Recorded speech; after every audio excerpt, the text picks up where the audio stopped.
welcome to another BrewHub video. In this video, we're brewing 20 liters or 5 gallons of hard seltzer. We'll be using the BrewHub small or 20 liter 5 gallon kombucha, hard seltzer, liquor, and root beer brewing kit, which is available on our online store at brewha.com. Making seltzer is similar in many ways to brewing beer, with the main difference being the sugar used to ferment. With beer, sugar comes from malted barley, whereas with hard seltzer, the sugar source is dextrose or corn sugar. Before flavorings are added, you want the seltzer to be as flavorless as possible, and with a clean fermenting yeast and some yeast nutrient, corn sugar ferments very cleanly. Today we are brewing in the smallest of the BrewHub brewing systems, but the steps we use can be copied with the larger systems as well, right up to our largest 15 barrel or 18 hectoliter system.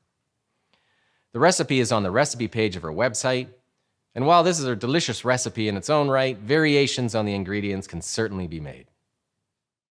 Heating water. The first step is to bring the water to boil. The BrewHub system includes a high-quality stainless steel immersion heater, temperature sensor, and power controller with the larger systems to heat the water with. Boiling the water kills any microbes and also sanitizes the inside of the fermenter, so that when fermentation starts, it is just the microbes you add that ferment, not any wild yeast or bacteria or molds that might spoil your beverage. The lid can be installed when heating.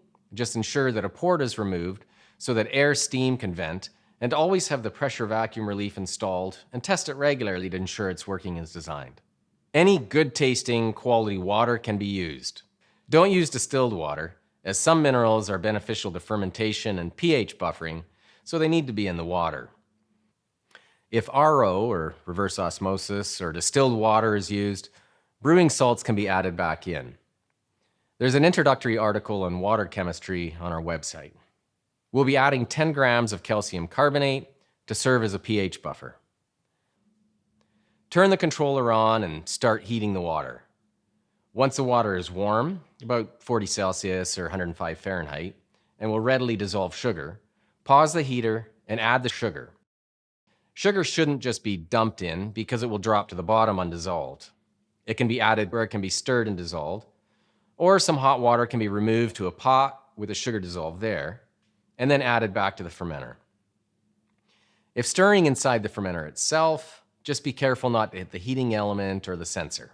Remove a little water out of the bottom port to see if any solid sugar had settled there, and then add it back to the fermenter. Turning the heaters off during this addition minimizes the risk of sugar sticking to the heater and scorching. Once the sugar is dissolved, replace the lid, turn the power back on, and continue to heat it up. Boiling. Once up to a boil, the power can be turned down to about 20%, and the water just simmered for 15 minutes. The boiling water sanitizes the tank, and the steam produced here will sanitize the lid. Flush a bit of boiling water through the side and the bottom ports to ensure that cold water is not trapped there and the heat sanitizes the port. Then rinse the outside ports off with a Star San solution so that microbes don't start to grow on any sugar residuals that might have deposited there. The pressure gauge can be held partway over the venting steam for a minute so it is sanitized, and/or spray it with a sanitizer like Star San. To reduce the heat loss, it's best to keep the jacket empty during heat up and boil. Cooling. At the end of the boil, turn the heater off and add yeast nutrient. Unlike malted barley, dextrose has no nutrient in it, so some needs to be added to ensure healthy fermentation. Adding to the just boiled water will sanitize the ingredients. The spoon or mixer used to stir the additions should be kept on a sanitized surface, as we'll use it later to stir the cooled water. After a short period, about 5 minutes, return the lid.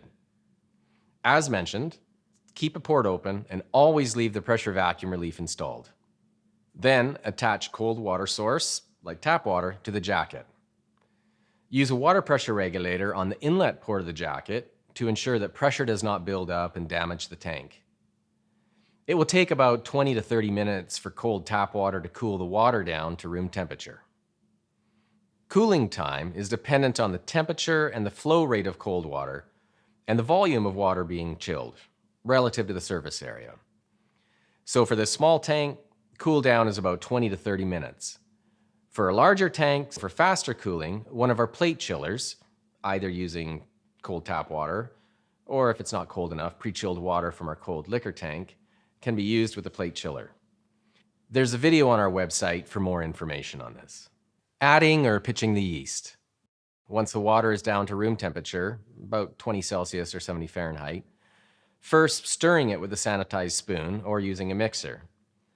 Stirring it serves to equalize the temperature as well as introducing a bit of oxygen. In the larger tanks, after removing any sediment that settled to the bottom port, oxygen can be bubbled up into the wort to equilibrate the temperature. When using an aeration stone to put the oxygen in, put it in boiling water for a few minutes first to ensure that it is sanitary. Once the temperature is uniform, add the yeast according to supplier instructions. In our case, we'll be adding Vosk Fike by Lallemand, as that is what we have. But we've also had good success with other brands, such as Lutra by Omega or Crispy by Escarpment. And we've even used EC1118 champagne yeast. For larger batches, we might create a yeast starter. You can search for yeast starter on our website. But with this batch, we are just adding the yeast after rehydrating it in sterile, boiled and cooled, water following the yeast manufacturer's instructions online. Fermentation. Once the water is aerated and the yeast is added, close the ports off. We will add sanitized yeast nutrient. We will add about 10 grams of nutrient to 100 milliliters of just boiled water in about a couple of days, or when about a third of the sugar has been consumed. After that, the lid will be sealed to capture gas for natural carbonation. Take care not to introduce any oxygen after this point, since like beer, oxygen added later in fermentation or storage is deleterious to the flavor profile.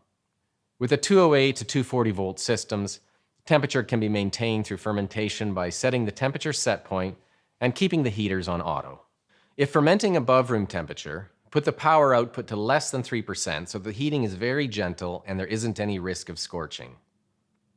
You'll want to heat the fermenter if you're wanting to elevate the fermentation temperature above room temperature. The power controller for heating is only needed if you're wanting to ferment at or above room temperature. If fermenting at or below room temperature, then you only need a water chiller to regulate fermentation temperature. Carbonation. To know if your beverage is ready for consumption, fermentation can be tracked by monitoring the amount of sugar, using a hydrometer or refractometer, and comparing the amount of sugar at present to the amount that you had at the beginning. As yeast consumes sugar, they produce carbon dioxide and ethanol, so less sugar means more carbon dioxide and ethanol. Once you've determined that the seltzer has completed fermentation by measuring the gravity, the seltzer should be carbonated. That is if the lid was sealed. But if not, a regulator can be used and gas added to the fermenter. In a commercial setting, there will be CO2 tanks and commercial regulators to add CO2. For pilot systems or home brewing, there are mini regulators on the market that use mini gas tanks such as the blue CO2 bottles by SodaStream and their competitors. There are carbonation gas charts on our website, but the level of carbonation depends on your tastes. To get full carbonation, keep the seltzer stored at a maximum of 15 Celsius or 60 Fahrenheit with 14 psi of carbon dioxide applied. For faster carbonation, you can bubble CO2 up using the racking arm. If putting gas in below the water level, be sure that the beverage doesn't infiltrate back into your gas line, which will contaminate it. So either use a check valve or run the gas line above the water level, so if the beverage enters, it doesn't reach the regulator. If adding a flavoring, it can be added to the fermenter or directly to the glass when pouring. By adding it directly to the glass, it keeps the seltzer in pristine condition without risking contamination, and it also allows many different flavors from one batch of seltzer. But if preferred, flavor can be now added to the seltzer in the fermenter. Storage and serving. To preserve the high-quality state of your beverage, it should be stored at or around fridge temperature. Our water chillers can be used to run ice-cold water through the jacket of your fermenter to lower the temperature. Note that since more CO2 can dissolve in water at lower temperature, the gas pressure should be lowered for a given carbonation volume. You can search on our website for more information on carbonation. Once chilled and carbonated, it's ready for serving. Can it, keg it, or connect it to one of our dispensers for direct serving from the tank, and enjoy it. And that's the simplest way to make the best hard seltzer on the Brewhouse system.